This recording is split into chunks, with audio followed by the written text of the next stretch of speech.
Saya kira ada sedikit ceglongan yang membuat kita kaget, kita semua kaget ya, yaitu di satu pihak Pak Prabowo mengatakan pilkada jangan dicampur tangani, biarkanlah demokrasi berjalan di tiap-tiap pilkada untuk wali kota, bupati, kemudian gubernur ya. Nah tiba-tiba kemudian sebelum keluar negeri memberikan dukungan tertentu kepada yang sedang bertarung di pilkada di Jawa Tengah. Nah seperti ini itu jangan diulangi ya, itu bisa merosotkan dukungan rakyat karena kemudian terlihat inkonsistensi ya. Mas Adi, Pak Prabowo memang sekarang sudah menjadi presiden, tapi apapun kita tidak bisa juga mengabaikan bahwa Prabowo adalah ketua umum Partai Gerindra yang bergabung bersama Kim Plus ya kan. Dan tidak menutup kemungkinan juga Prabowo juga masih punya kepentingan untuk periode kedua 2029-2034. Apakah seorang presiden yang berkuasa saat ini benar-benar bersikap netral ya atau imparsial ketika konteks pilkada saat ini yang dimana partainya adalah cukup berperan sebenarnya untuk memenangkan anggaplah 2 provinsi ini, Mas Adi? Begini Bang, di Undang-Undang Pemilu dan Pilkada disebutkan presiden, wakil presiden, dan pejabat publik yang lain itu boleh berkampanye. Jadi apa yang mau diributkan? Ngapain ribut-ribut? Undang-undangnya memperbolehkan kok. Kecuali Undang-Undang Pemilu, Undang-Undang Pilkada mengharamkan presiden, wakil presiden, pejabat publik seperti menteri dan yang lain haram hukumnya berkampanye. Baru diributin. Satu-satunya argumen per hari ini, presiden pun boleh kok kampanye. Wakil sekarang sudah minggu tenang ya kan? Kalau minggu tenang tak boleh, ya, tak boleh.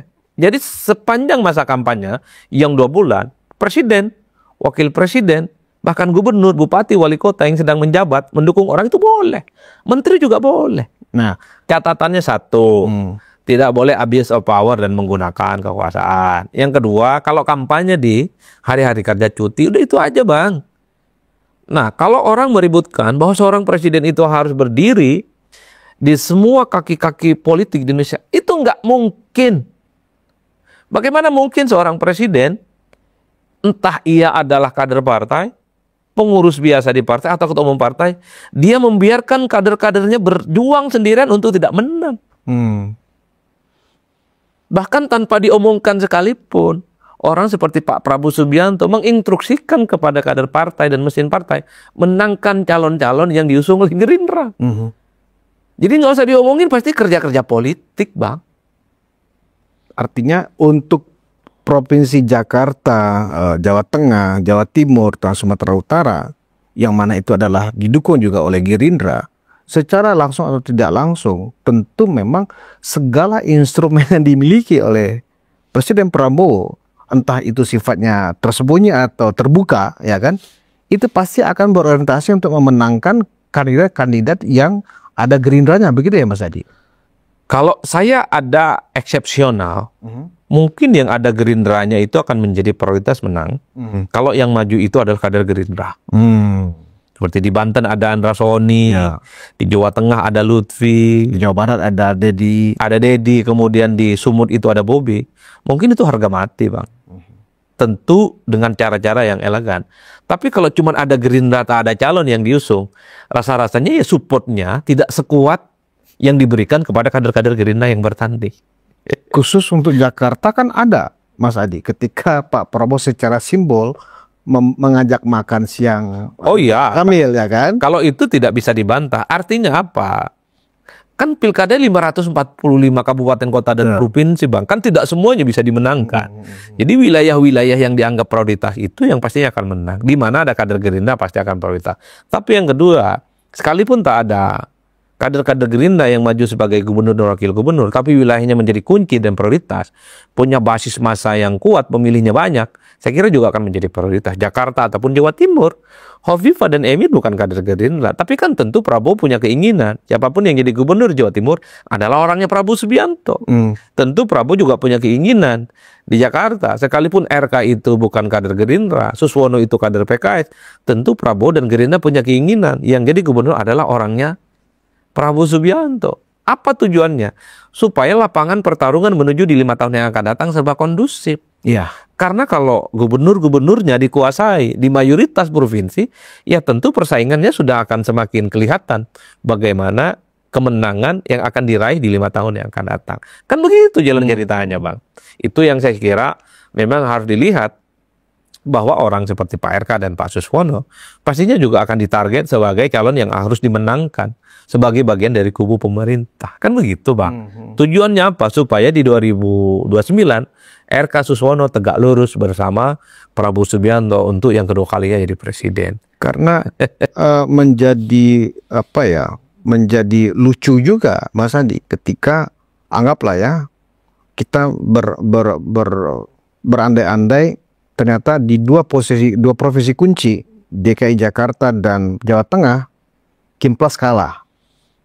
Ya kan? Kenapa ini menjadi sesuatu yang luar biasa? Karena kedua-duanya ini PDIP dan PDIP, cagupnya PDIP, cawagupnya PDIP, begitu juga Jawa Tengah. Ya, ya. Ini kan luar biasa, Mas Adi. Artinya akan ada rasa kepercayaan diri yang sangat tinggi muncul dari seluruh kader PDIP bahwa mereka dikeroyok pun mampu ya Bang memenangkan pertarungan. Artinya amunisi dan potensi untuk mereka bisa menang di 2029 kalau dua provinsi ini kalah, ya kan, menjadi terbuka. Gimana Mas Adi melihatnya?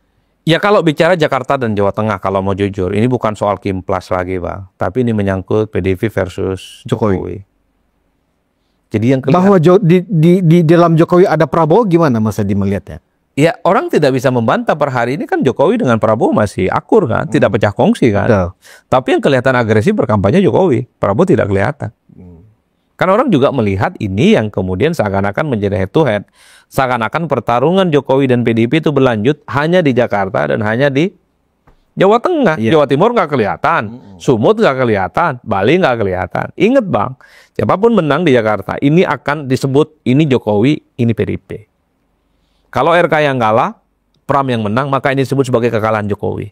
Endorsement Jokowi nggak ada apa-apanya. Jokowi itu hanya rakyat biasa seperti yang lain. Jokowi sudah lamdak dan wassalam. Tapi kalau RK dan Suswono yang menang, para pendukung RK dan Suswono, kubu satu ini mengatakan bahwa RK tegak lurus dengan Prabowo, kekuatan politik Prabowo kuat, dan ada dukungan politik Jokowi yang masih dinilai berpengaruh di Jakarta. Dan bahkan kalau RK dan Suswono menang, pengikutnya akan bilang, Anies nggak ada apa-apanya di Jakarta, mesin politiknya nggak berguna. Karena sudah pisah jalan dengan PKS, misalnya kan gitu. Karena kita tahu basis PKS dengan Anies beririsan. Misalnya PKS kuat di Jaksel, Jaktim, di situ Anies juga kuat. Kan kuat-kuatan nih antara mesin Anies dengan pesona dari Anies Baswedan dengan mesin PKS, kan begitu Bang. Begitu di Jawa Tengah, bukan Kimplas yang dibawa-bawa Bang, Jokowi. Kalau yang kalah itu adalah Lutfi Tajasin, Jokowi nggak ada apa-apanya di Jawa Tengah. PDIP mengatakan ini kandang banteng dan nggak bisa sirna oleh apapun dan tidak bisa dikalahkan oleh siapapun. Tapi sebaliknya kalau Andika sama Hendi kalah, kandang banteng hanya mitos. Kan begitu kan jalan ceritanya. Semuanya kontradisinya tajam ya, ekstrim ya. Betul, karena kalau kemudian mengkomparasikan PDIP dengan Kimplas itu kabur. Kimplas itu banyak orang. Betul. Kimplas itu banyak ketum-ketum partai yang secara politik tidak ada permusuhan signifikan dengan PDIP. Bagi PDIP Pilpres sudah usai Bang. Semuanya udah damai, islah. Yang nggak selesai dengan Jokowi. Ini sampai mati udah.